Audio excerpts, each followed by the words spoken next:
rolling into fast food stalls into feudal and modern Japan, and from there to restaurants all over the world.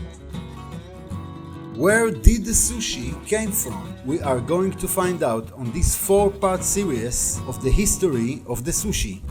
So do not forget to subscribe this channel and comment to this special one. We are starting right now.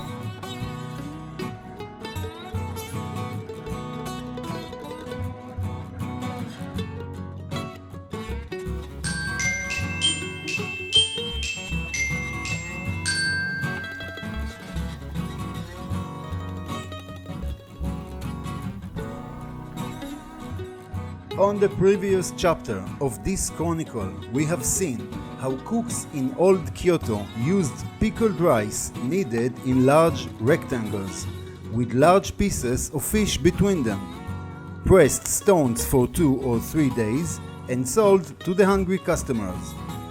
After a while, those compressed sushi cakes emigrated to Edo, the seat of the shogun and the political center of feudal Japan at that time.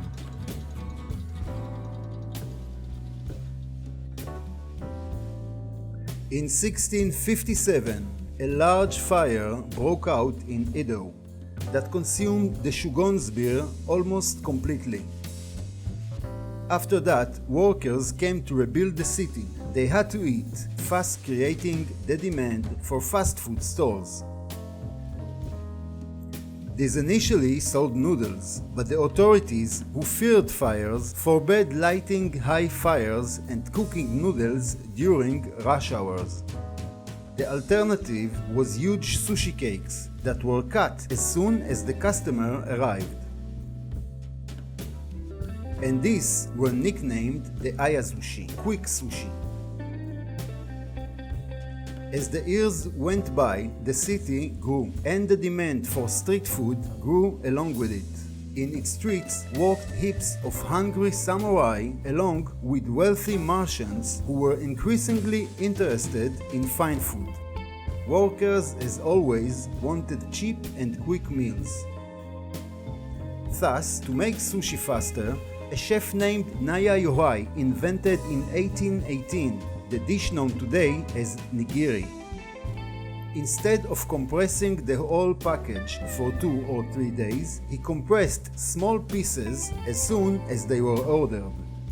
This, of course, required a greater deal of skills.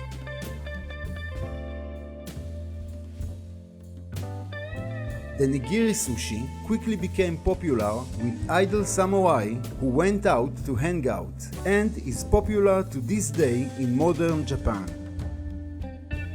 It is also called sushi from Edo Bay, a name designed to emphasize the freshness of the fish. For many years, quick sushi was especially popular in Edo, even after it became Tokyo in 1869.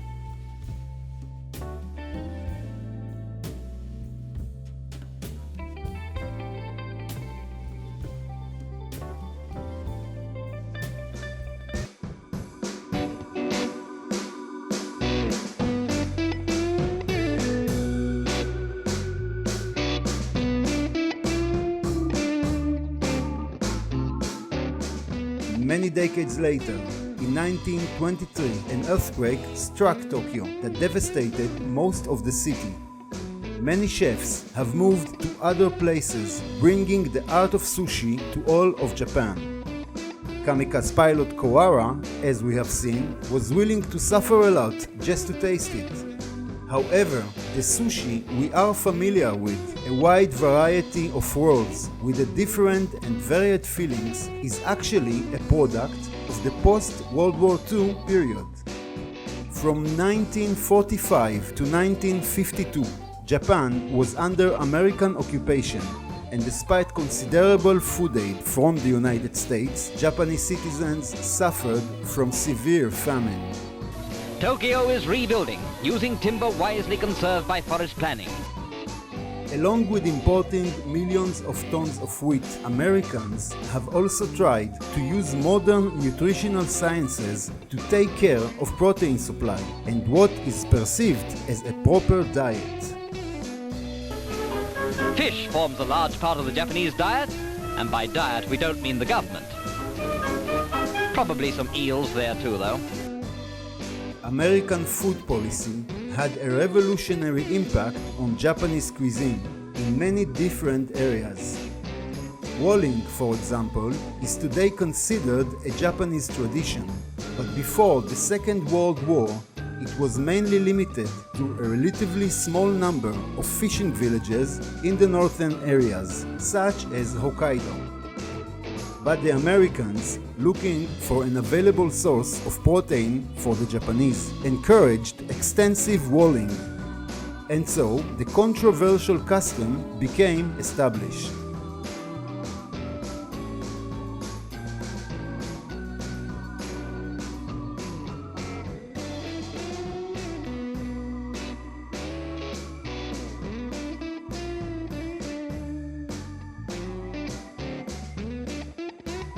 On the next chapter, we will observe the development of sushi after World Wars into the Japanese recession of the 1990s.